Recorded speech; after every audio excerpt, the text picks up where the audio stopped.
Shalom, chers amis auditrices. Shalom, chers amis auditeurs. Je vous invite à lire avec moi Matthieu 3, verset 8 au verset 12. Matthieu 3, 8 à 12. Nous lisons. Produisez donc du fruit digne de la repentance et ne prétendez pas dire en vous-même: nous avons Abraham pour père. Car je vous déclare que de ces pierres-ci, Dieu peut susciter des enfants Abraham. Déjà, la cognée est mise à la racine des arbres. Tout arbre, donc, qui ne produit pas de bons fruits, sera coupé et jeté au feu. Moi, je vous baptise d'eau pour vous amener à la repentance. Mais celui qui vient après moi est plus puissant que moi, et je ne suis pas digne de porter ses souliers. Lui, il vous baptisera du Saint-Esprit et de feu. Il a son vent à la main. Il nettoiera son air et il amassera son blé dans le grenier. Mais il brûlera la paille dans un feu qui ne s'éteint point. Dieu va vanner son église. Dieu va vanner son église. Je ne sais pas si je vais dire que le thème n'est pas la joie. Aussi c'est la joie. Malheureusement, on n'a pas le choix de savoir que Dieu va vanner son église. Et le passage que nous avons lu nous relate un peu l'histoire de ces pharisiens et de ces sadducéens qui sont allés se faire baptiser par Jean-Baptiste, le précurseur de Jésus-Christ. Ils sont allés se faire baptiser pas parce qu'ils ont passé par la repentance forcément. Ils n'avaient pas forcément accepté le message de Jean-Baptiste, mais ils voulaient simplement remplir des formalités pour se faire croire par les autres qui sont aussi membres du groupe qui a accepté prendre part à la repentance. Et Jean leur a dit que ce n'était pas la peine. Il leur a dit toute la vérité, dirigée par le Saint-Esprit. Vous savez, aujourd'hui, nos églises sont remplies de personnes soi-disant converties au christianisme. On peut dire les chrétiens, on dit chrétiens de telle église, église catholique, église évangélique, église protestante, on dit église évangélique des assemblées de Dieu du Bénin, de tel pays, de la Côte d'Ivoire, je ne sais même tout. Un peu partout, on peut parler de l'église pentecôtiste, église, je ne sais même quoi, on peut dire union des frères, on peut parler des élus de Dieu, donner des noms pas possibles. Nos chapelles sont remplies de gens. Est-ce que tous sont vraiment petits Christ? Ou avons-nous beaucoup de pharisiens, des chrétiens qui simplement remplissent les bancs, ils portent simplement le nom? Ici, Jean-Baptiste a dit que s'ils étaient vraiment décidés à changer, il devait produire de bons fruits. C'est ça qu'il appelle fruits dignes de la repentance. Il fallait qu'il produise de bons fruits. Mais ces pharisiens, ces sadducéens, ces gens remplis dans nos églises, ces hypocrites, ces infiltrés, ces intrus, ces gens profitant de leur titre, révérend, bishop, évêque, pasteur, archibishop, apôtre, prophète, je ne sais quel nom encore, se donnant de la valeur et utilisant leur titre pour se mettre au-dessus des assemblées afin de les asservir, les manipuler, profiter peut-être d'eux. Je vous supplie, écoutez-moi ce jour. Produisez des fruits dignes de la repentance.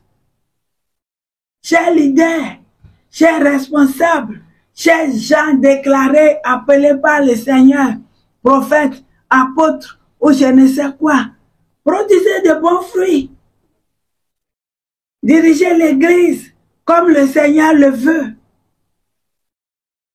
Je peux dire, permettez-moi de le dire, que les titres tombent, que les honneurs tombent, et que nos personnalités soient effacées, que notre moi soit brisé, et que notre ego soit complètement effacé. Le Seigneur nous appelle à produire des fruits dignes de la repentance. Il veut nous faire comprendre que l'heure est proche. Le jugement de Dieu est imminent. La parole de Dieu dit quoi? Que déjà la cognée est mise à la racine des arbres. Et tout arbre qui ne produit de bons fruits sera coupé et jeté au feu. Le jugement de Dieu est proche et il peut déjà s'abattre sur toi qui m'écoutes, qui ne veut vraiment pas te donner à Dieu, mais qui trompe.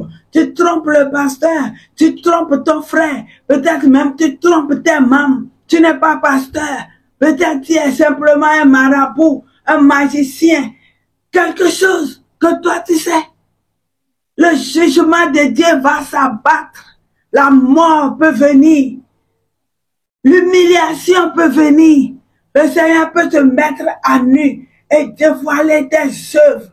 Tout ce qui se passe dans les ténèbres peut être mis à la lumière, au vu et au su de tous. Le Seigneur peut te confondre pendant que tu cherches à confondre son peuple. Je vous respecte bien, chers leaders. Je vous respecte bien, chers frères et sœurs, chrétiens ou chrétiennes.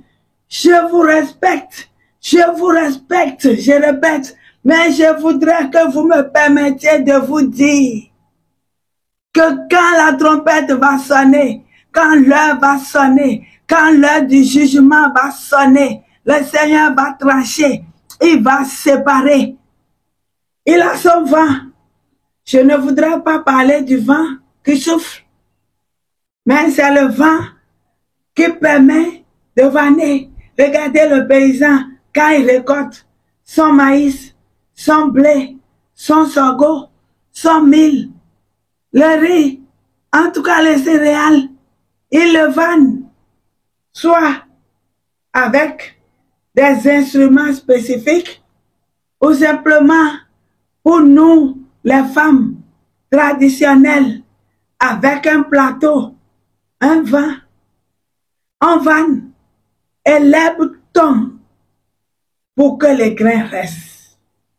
S'il vous plaît, Dieu va vanner son église, il va la purifier, il va faire le tri.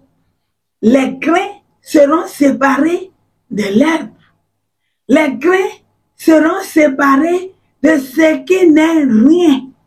Les bons chrétiens, les chrétiens affranchis, ceux qui ont choisi se sacrifier, donner réellement leur vie à Christ, seront triés. Ils partiront avec le Seigneur pour la grande fête. Alléluia. Mais je voudrais dire à ceux qui se trompent, qui trompent leurs frères, leurs responsables, ou ceux qui trompent leurs chrétiens, le peuple qu'ils dirigent, que le vent de Dieu est dans sa main afin qu'il vanne, qu'il trie. Et quand il va vanner, l'église sera purifiée. On va la voir dans la réalité de sa quantité et sa qualité. Dieu est fidèle, il est juste et il pourra le faire. C'est pourquoi je voudrais te dire, toi qui es sans substance, toi qui es une herbe, toi qui produis du mauvais fruit, toi qui n'es pas bon et qui est infiltré dans l'église, toi qui sais que tu es un intrus, qui sais dans ton cœur que tu trompes les autres, N'attends pas le jugement de Dieu. N'attends pas la mort s'abattre sur toi. N'attends pas l'humiliation. N'attends pas que le Seigneur te mette à nu. N'attends pas le jugement. N'attends pas d'aller en enfer. Répands-toi. Arrête. Écoute la voix du Seigneur et dis-toi que l'heure a sonné. Je voudrais vous rappeler que Dieu a son vent à la main. Il nettoiera son air et il amassera son blé dans le grenier, mais il brûlera la paille dans le feu qui ne s'éteint point. Le Seigneur nous met en garde. Et je voudrais crier aux oreilles de votre cœur. Je voudrais toucher votre conscience, vous réveiller et attirer votre attention que le jugement de Dieu est imminent. Dieu ne va pas se taire et consommer tout ce que nous lui présentons. Il ne va pas manger le mauvais fruit que nous produisons. Il ne va pas accepter de l'amasser dans son grenier. Aucun faux prophète, aucun faux docteur, aucun mauvais chrétien, aucun intrus n'entrera dans le paradis. À l'heure du tri, du jugement, il n'y aura pas d'erreur. À chacun sera donnée sa rétribution et chacun ira à la place qu'il a préparée quand il était vivant. Et je vous rappelle qu'après la mort vient le jugement. Il n'y a pas un autre passage. Il n'y a pas de salle d'attente. Il n'y a pas de lieu où on attend. Il n'y a pas quelque part où on peut arranger. Déjà, la cognée est mise à la racine des arbres. Et tout arbre donc qui ne produit du bon fruit sera coupé et jeté au feu. Que Dieu nous aide et soyez bénis.